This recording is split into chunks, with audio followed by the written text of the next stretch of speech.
Trust and NMMS exam SAT science question பேப்பருக்கு most important questions பார்க்கலாம். ஒரு note எடுத்து நான் சொல்கிற எக்ஸ்ட்ரா இன்ஃபர்மேஷனையும் நோட் பண்ணி வச்சுக்கோங்க. எக்ஸாம் டைமில் ஒரு டைம் ரிவிஷன் பண்ணிட்டு போகும்போது உங்களுக்கு நல்ல ஞாபகம் வரும், ஈஸியாகவும் இருக்கும். ஃபஸ்ட்டு கொஸ்டின், நீரூற்றுகளின் அலைகள் எந்த அலைக்கு எடுத்துக்காட்டு? ஆன்சர் நெட்டலை. இதில் நெட்டலைகள் பார்த்திங்கன்னா ஊடகத்துடைய துகள்கள் எப்படி இருக்குன்னா அலைப்பருவும் திசைக்கு இணையாக இருக்கும். குறுக்கலைகள் ஊடகத்தின் துகள்கள் அலைப்பருவும் திசைக்கு செங்குத்தாக இருக்கும்.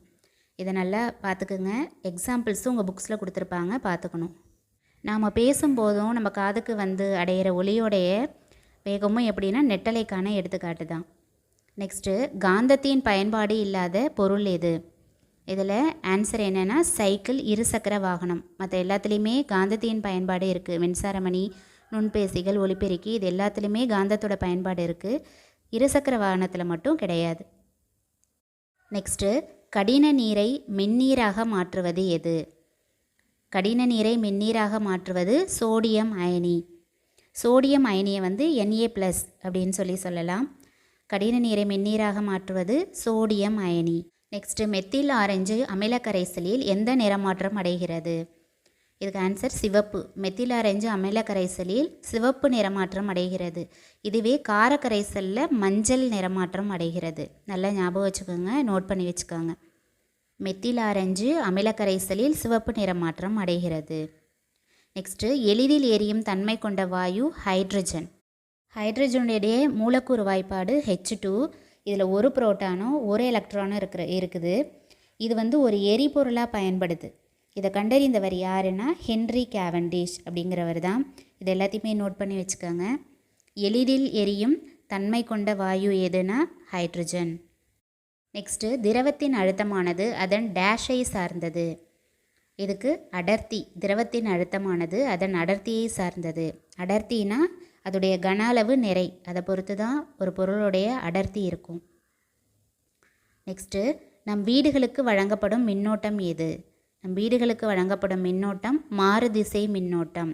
மாறுதிசை மின்னோட்டம். நேர்திசை மின்னோட்டம் அப்படிங்கிறது அதோடைய திசையிலே போகிறது. அதான் நேர்திசை மின்னோட்டம் அப்படிங்கிறது. நெக்ஸ்ட்டு, அமோனியம் நைட்ரேட் என்ற சேர்மம் எவற்றை தயாரிக்க பயன்படுகிறது? இதில் சாயங்கள், வண்ணப்பூச்சுகள், மருந்துகள், இவை அனைத்தும் எல்லாமே தான். இது இல்லாமல் இது உரமாகவும் பயன்படுது. எங்கன்னா சுரங்க தொழிலில் வெடிபொருளாகவும் பயன்படுத்துகிறாங்க. அது இல்லாமல் உரமாகவும் பயன்படுது. இது நீரில் ஈஸியாக கரையக்கூடியது. இது என்ன கலரில் இருக்குன்னா வெள்ளை நிற படிகமாக இருக்கும். வெள்ளை நிற படிகமாக இருக்கும் அமோனியம் நைட்ரேட். அமோனியம் நைட்ரேட் என்னெல்லாம் பயன் இருக்குது அப்படிங்கிறத பார்த்துக்கோங்க நல்லா. நெக்ஸ்ட்டு, கழிவுகளிலிருந்து பயன் தரத்தக்க பொருட்களை பிரித்தெடுத்து மீண்டும் பயன்படுத்துவது டேஷ் ஆகும். மறுசுழற்சி. மறுசுழற்சியில் எதெல்லாம் நம்ம மறுசுழற்சி செய்வோம் அப்படின்னா காகிதம், பிளாஸ்டிக், கண்ணாடி, உலோகம், இதெல்லாத்தையும் தான் மறுசுழற்சி செய்வோம். கழிவுகளிலிருந்து பயன் தரத்தக்க பொருட்களை பிரித்தெடுத்து மீண்டும் பயன்படுத்துவது மறுசுழற்சி ஆகும். நல்லா தெளிவாக படிச்சுக்கோங்க. நெக்ஸ்ட்டு, டேஷ் உரம் ஊட்டச்சத்து மிக்கது மற்றும் நிலத்திற்கு நன்மை தரக்கூடியது ஆகும். எதுனா மண்புழு. மண்புழு தான் ஒரு இயற்கையான உரம். இதில் urea, super phosphate, potassium nitrate இது எல்லாமே செயற்கையானது. அப்போது மண்புழு உரம் அப்படிங்கிறது தான் சரியான ஆன்சர். உங்களுக்கான கேள்வி என்னென்னா, வாகனங்கள் கடக்கும் தொலைவை கண்டறியும் கருவி எது? இதுதான் உங்களுக்கான கேள்வி. ஆன்சர் தெரிஞ்சால் கமெண்ட் பண்ணலாம்.